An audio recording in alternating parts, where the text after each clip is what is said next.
Morning, everyone. Grant and I have a great surprise for you this morning. You are going to be subject to the 2020 objectives for the community. I'm Don Infante. I'm the president of the Regency Oaks Resident Organization, and I'm just going to tell you you're in for a great show today. We have a team of board members and a team of associates who are going to work together on these objectives. I'm going to tell you what they're all about today. Brant, do you want to add to that? Yeah, thank you, Don, and good morning, everybody, and welcome. Today we're going to roll out the 5 objectives for 2020, and you may be thinking that that's half of what we rolled out last year, and that's because we're halfway through the year before we got to rolling them out, but that's actually not the case. This year we're trying something a little different. We took your input from last year and we cleaned it up and we really lightened the load. We are going to focus like a laser on these 5 objectives. We think they are the most important objectives that we had out there, and it allows us to really concentrate our efforts on the achievement of 5 key objectives. You have a role to play in this as well. You need to hold us accountable for the achievement of these objectives. We're going to be looking for you to do your part and make sure that we do what we say we're going to do, so that at the end of the year we'll be able to come back together, evaluate our progress, and you'll be able to tell us exactly how well we did in the accomplishment of these goals and objectives. And we've held other people responsible, so you're going to see the other people responsible, both the board member and the associate, we have tasked to get the job done. So they're going to get a chance to talk to you also. What do you say, boss? You want to go in there and Let's get started. started? All right. Again. We're on the inside of the town hall right now, and we have an audience, but it's the board members and the associates who are involved in this objective process. And I'm going to introduce the objectives to you before turning it over to the team leader for objective number 1. So, All right, stop. here is our team for objective number 1, or at least part of our team, on improving communications. The head of the team, of course, is Fred Green. He's assisted by Gene Beals. And on the associate side, we have Lauren Rose, and not shown on the associate side is Ginger Horton and Leslie Haas. Great team, and we have a lot of confidence in it. Our 2020 objectives. Just going to say a brief word about all of them. Notice the first one is the same as we had last year. That is, we want to improve our communications with you, the residents. That's the most important thing we have to do. Our second is, we now have some money. We have a new ownership who has some money, and we're going to focus on campus expansion. And we're going to tell you about that. Third is we're going to integrate our new manager, Life Care Services, and their processes into Regency Oaks to make our operations better. They're good now. We're going to steal from them the good that they have. Fourth, we're going to improve our resident dining experience. It's already good. We're going to make it better. And 5, we're going to sustain our emphasis on maintenance operations. I'd like to introduce our committee. On the RORO side, we have Fred Green and Gene Beagles, and the associates participating are myself, Lauren Rose, Ginger Horton, and Leslie Haas. Next slide, please. Objectives are as follows. Increase viewership on channel 732 by enhancing the programming and content. Place a shortcut to the RO calendar and the RO directory on the computers in both libraries, the North Lobby, and the computer lab. Continue to update emergency technologies at Regency Oaks to strengthen communication. Continue with development of a second TV channel focused on resident communication. Projects will consist of Active support options for the acquisition of a TV station, ROTV. develop a more reliable, higher quality TV system to work with 2 channels, 732 and 733. Seek ways to provide live streaming via ROTV. Plan for replacement of spectrum in 2021. Examine acquisition of FM radios as an alternative for power outages. Update resident photo directory with more frequent distribution. Use emerging technologies to get more residents involved in the communication process at Regency Oaks. We're looking at the super team for the second objective, which is on campus expansion. That's Lou Weisslocal. We're going to talk about his special committee in just a little bit. Myself, and of course, Brent. Team that we have for partnering with Health Peak to keep our focus on campus expansion. We asked Lou to head up a special committee, which we're going to talk about in a little bit. Darwin is going to be the key associate, and Brant and I are going to try to supervise it and guide it through and keep it moving just at the right pace. Here's the current situation. You all know that we have new ownership. Health Peak is now the owner. Brookdale is no longer our owner, and Health Peak has some money. And they're going to spend it on us. And we're going to talk about it. And it's a lot of money and a lot of great things happening. We have new management. Brookdale is no longer our management. We have Life Care Services. And that's from what I can see so far, is a very positive thing. And we have a need for a subcommittee to support all new projects. And I want to give the mic to Lou to introduce his new committee. So, Lou?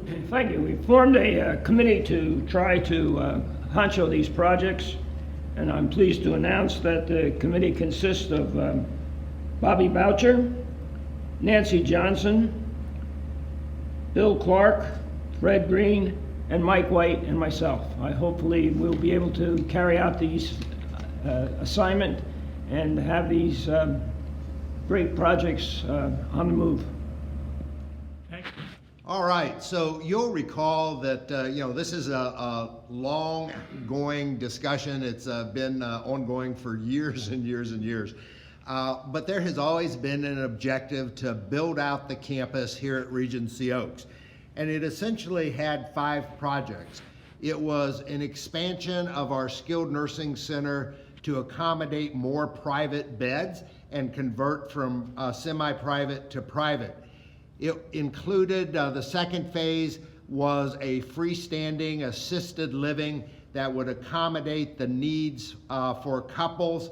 The third phase was to convert our existing assisted living, which is primarily studio apartments, into memory care.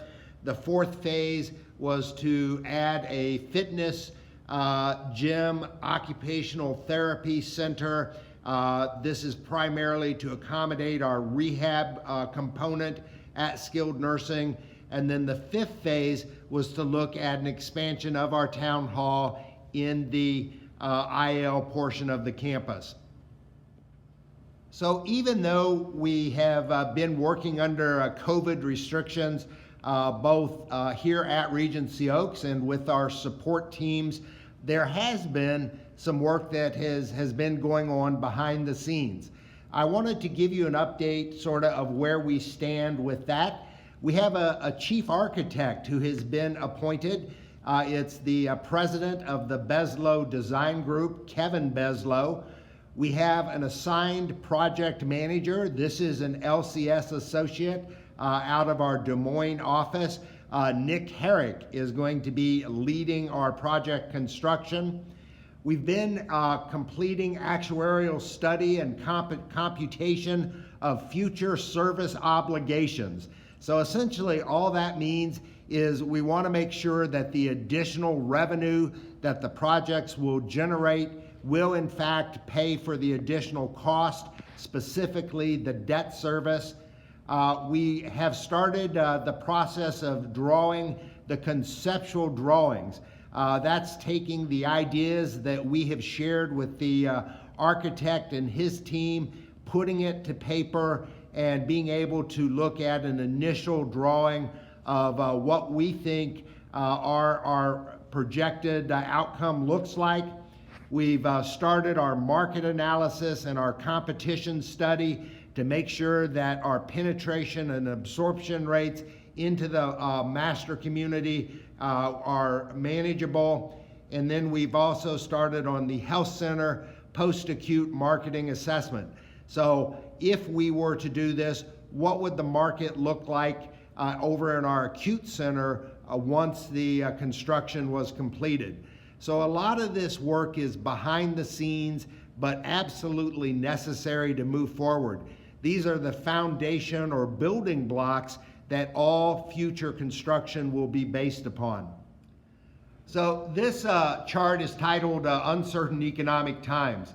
And when we had put this slide together, we made some really relevant points. No one was sure how the coronavirus was going to impact the thinking of HealthPeak and LCS, and there was a possible position change by HealthPeak.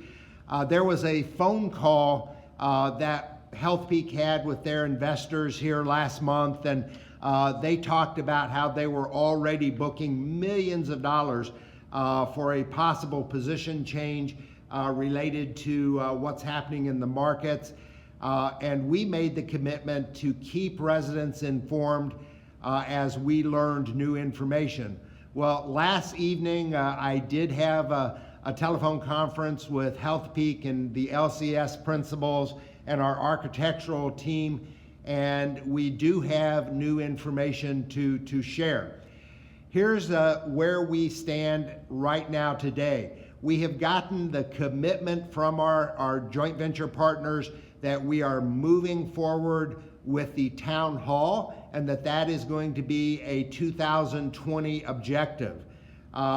We have heard that the assisted living, freestanding assisted living, and the conversion of our existing assisted living to memory care is going to be moved to 2021 as we focus on building out the town hall, allowing the economy to reboot, and then picking this up in the coming year. As in terms of the rest of the expansion, the skilled nursing and the rehab, that is being put on hold and will be evaluated at a future date. Let's go and take a look at the initial conceptual drawings for the town hall and take a look at that. So you'll remember Lou was our chairperson for the town hall expansion a year and a half ago when we were ready to roll with Brookdale on the town hall expansion. Lou and his team came up with a great idea, and our new design team has been able to build upon that concept. Here's the initial conceptual drawing for our town hall. Right here is our bistro area, and here in the peach, that's our existing town hall. And so you can see everything out here in the green is new construction. You also can tell just looking sort of at the size that this is a sizable expansion. It's more than 2.5 times the size of the existing town hall. I think that may be a little large, but that's one of the issues that we'll be addressing with Lou and his committee. Right here is the existing wall for the town hall, and this is the probably the biggest change in looking at the this drawing and what we had originally proposed is they're leaving this wall in place, and the entire area back here becomes a staging area. It's a pre-function area, some additional restrooms right there, some storage area, and then the actual construction, new construction for the town hall and the stage is oriented toward the east, and this is the perimeter road that runs outside the east stage in the town hall. So that's what we're able to share today with you. We're really excited.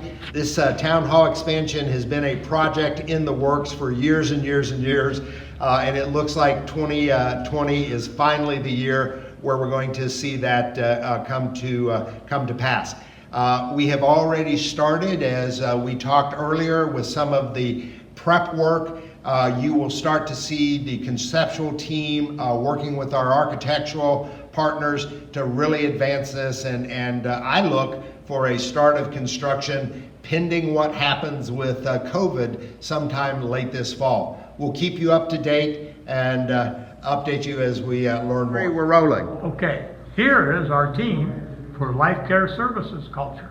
Aren't they a good looking bunch, huh? Look at that. Chris is heading it up. He's assisted by Sandra and Tiffany and Judy. So they're a great team. They're off to a good start, and they're going to share with you what we've done so far. Good morning. I'm Chris Swanson, and thank you for watching. This segment is about LCS Life Care Services processes and its culture. Next slide. Our team members for the integration of Life Care Services processes into Regency Oaks are myself, Judy Studebaker, Sandra Novatko, and Tiffany Rivers. And I want to give a special thanks to Fred Green for getting this segment started before he was transferred to another team. Our objective is to integrate Life Care Services processes into Regency Oaks and improve our relationship with Life Care Services. And that's basically to get things done. For today, our sub-objectives are to present a brief history of LCS as a company, describe the structure of LCS and its family of companies, and expand on how LCS Services has and will impact Regency Oaks. Now, how do we improve our relationships with LCS? First, we'll invite Health Peak and LCS key executives to our community, show them what we are. We'll request Health Peak to update us on modernization planning, which you've heard some about already, and that's going to be a two-way communication. And request LCS to update us on processes that may be of value to our community. Again, two-way communication. And all residents get to know our local and St. Pete executives and have them know all of our great residents here. Now I'll switch it over to Sandra for more on LCS. The precursor of today's LCS came together in 1961 when its one-time parent company, the White's Company, built its first senior living community. Similar projects were built throughout the next decade until the organization realized the need to establish a formalized, broad-based service company. It was initially founded as a Christian Home Services Incorporated, and it was operating under White's subsidiary. The new company had the capacity to plan, market, design, construct, and manage senior living communities based on the life care concept, referred to as life plan communities, which offered levels of independent living and skilled nursing. The company steadily established itself as a leader in senior living and at the same time helping build the field from the ground up. Life Care Service employees acquired their company in 1995 from White's, underscoring their resolve to focus the company's efforts in the senior living field. A rebranding occurred in 2011 when LCS was recognized as the parent company and Life Care Services became the management arm. Building and maintaining relationships are integral into the company's long-term success. More than 32,000 seniors live in communities managed and marketed by the companies of LCS, and thousands more benefit from their services. Life Care Services currently manages communities in 31 states with 17 communities in the state of Florida, as well as a headquarters in Des Moines, Iowa. Other divisions in the LCS parent company include CPS, the purchasing consultant added in 1999, LCS Development and LCS Real Estate, and Health at Home, a home health agency established in 1984. Life Care Services principles and hospitality promises define our company culture. It's a commitment we make to our residents, and we look forward to sharing this more in detail in the coming months. Our update since the transition is that, then remember that was February 1st. LCS replaced all employee computers and Wi-Fi, and we just learned that on June 2nd, they're gonna update with the second phase of that. We shifted our food delivery from US Foods to Cisco for dining services. We updated employee benefit programs, because remember, everybody got hired by a new company. And we've undertaken new projects, as you heard earlier, the town hall expansion and the pool renovation, and those are gonna improve our facilities. A little about Health Peak. It was started in 1985 as Healthcare Property Investors. They've got their home office in Irvine, California, with offices in Nashville and San Francisco. As of 2019, they had $25 billion in assets, and the first quarter revenue for 2020 was $585 million, with a net income for the first quarter of $282 million.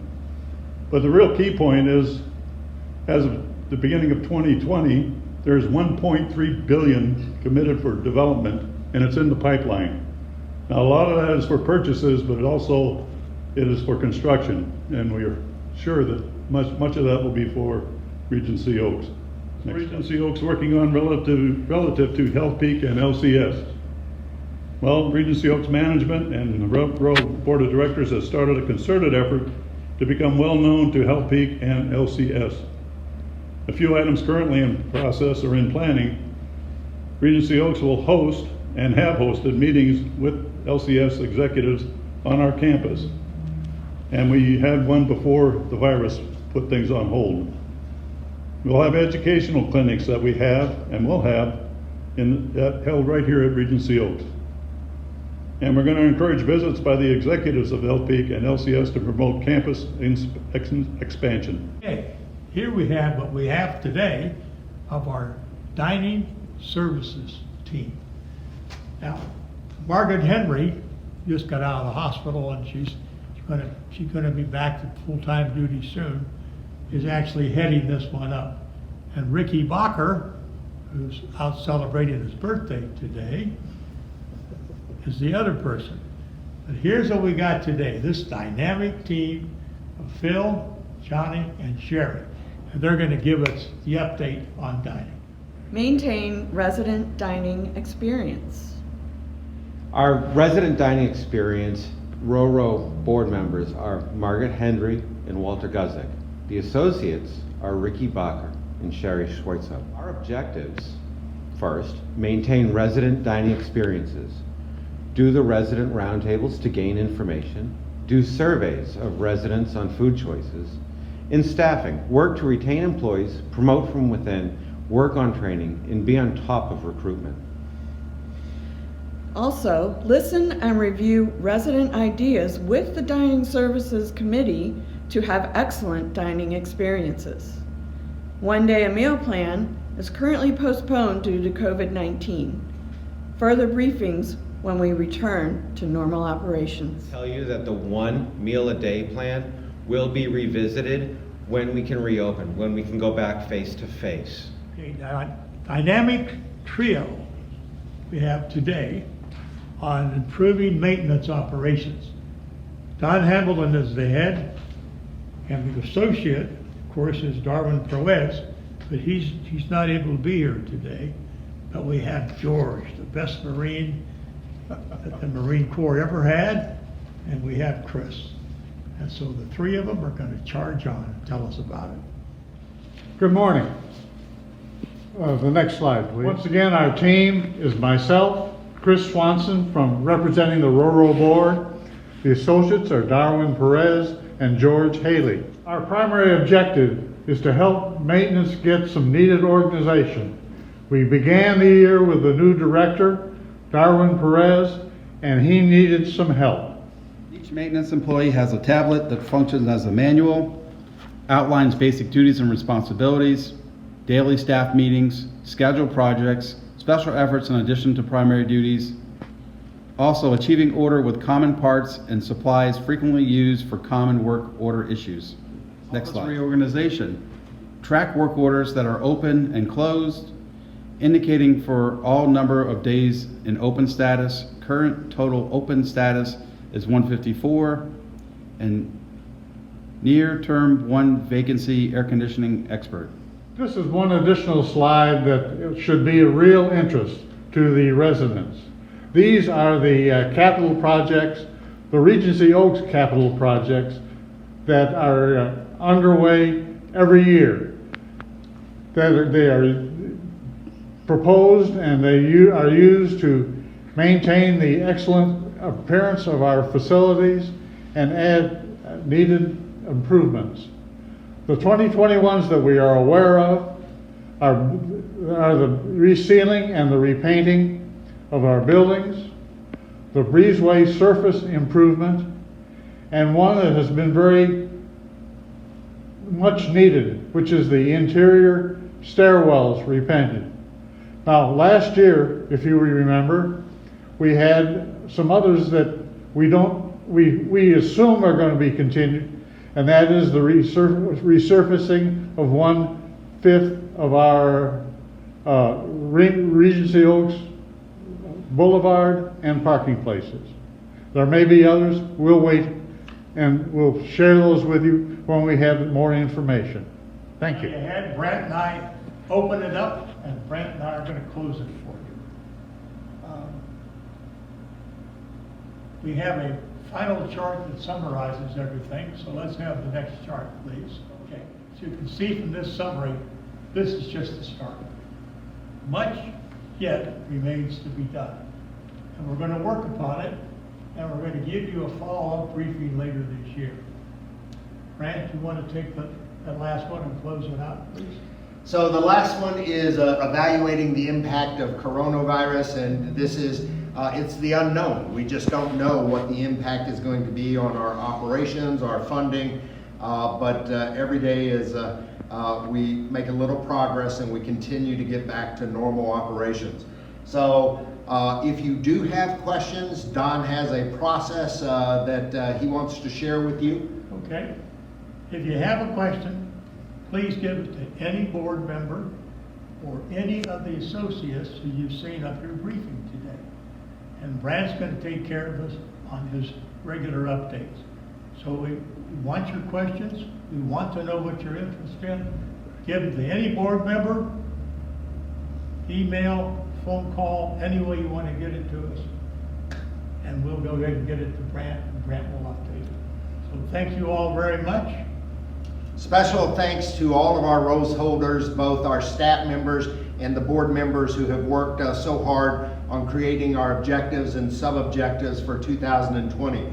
Remember, you have a role to play in this as well. Your job is to hold us accountable and make sure that what we commit to doing, we actually do. So thanks very much for joining us today. I have one other quick announcement. There is going to be a special edition of the Friday COVID meeting. As you know, we are beginning to roll back our restrictions, and so immediately following this presentation will be a follow-up presentation where Phil and Chef Johnny share with you our phase 1 plans for dining services. So look for that announcement on the following show. Thanks very much for being here with us this morning. Good morning, everybody. We're here this morning to talk about the phase 1 reopening of our dining services, and joining me to lead the discussion is our Assistant Director of Dining Services, Phil Surt, and of course everybody knows Chef Johnny. Welcome, gentlemen. Thank you. Thank you. So just to sort of bear the brunt of the disappointment and not leave it to these guys, we are not announcing today that we are going back to sit-down dining. Sit-down dining is not going to reoccur until in a later phase, but we are going to be able to open up some different events and opportunities to make your meal periods more exciting and expand upon our available menu. So we're really excited about being able to enhance what we're already doing, and I'm going to turn it over to the guys and let them give you the briefing and walk through some of the changes. We have a few dining notes. We are happy to enter a new phase into our dining program. We're going to be opening up a second option for dining. We're going to have a choice of delivery from the dining rooms or a choice of carry away from the breezeway. You may see this menu is for next week, and we know you have already filled out the menu that has been handed to you, and we appreciate that. However, because we were able to offer this, the soonest day we were able to offer a new option is the 26th of May, and we did not want to postpone it any further. So while we do have your menu for the 24th and the 25th, please know that we are going to honor your choices for those 2 days. We are going to give you this new menu for the rest of the week, Tuesday through Saturday. What we are now offering is a breezeway option from 4 to 5 p.m. in the evening.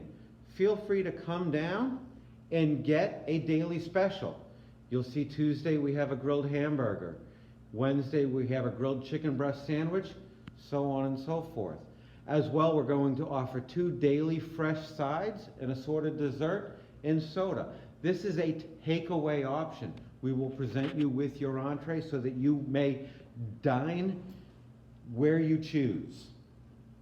Starting as well on Tuesday, we are going to be removing the breakfast and lunch delivery that we've been informed might be a little too much for some of you, and we're going to be going to the entree of the day, much like we've been accustomed to prior to COVID. We're going to be offering the soup of the day, the 2 entrees, the 2 starches, and the 2 veg. This delivery is going to move to a later part in the day from 3 to 4 in the afternoon, more of that dinner time enjoyment.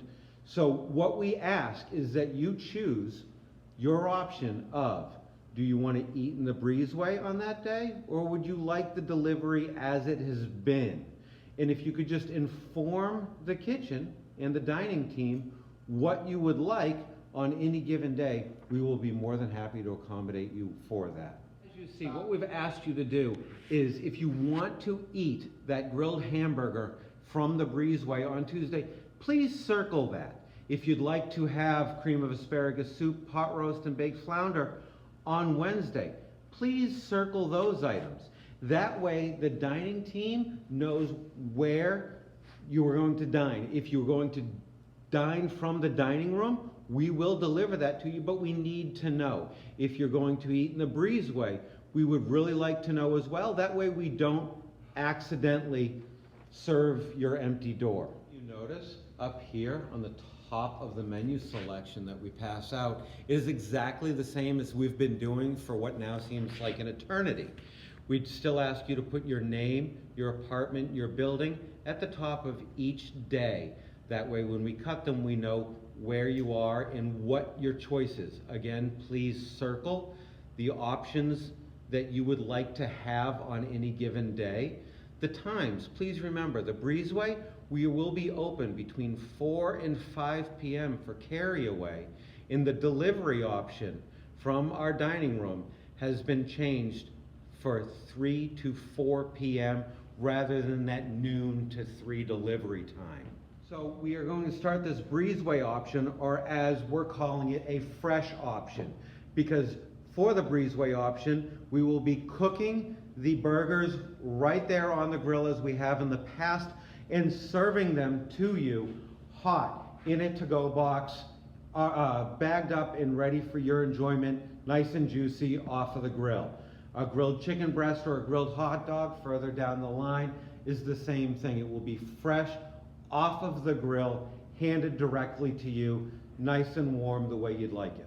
If you do not choose that breezeway option and you would like to continue receiving delivery from the main dining room, please remember that we do have those two options available. So if you'd like a broader selection rather than just one item off of a grill, please feel free to continue choosing that option. We have moved the time a little bit later in the day to allow for a more amicable dinner.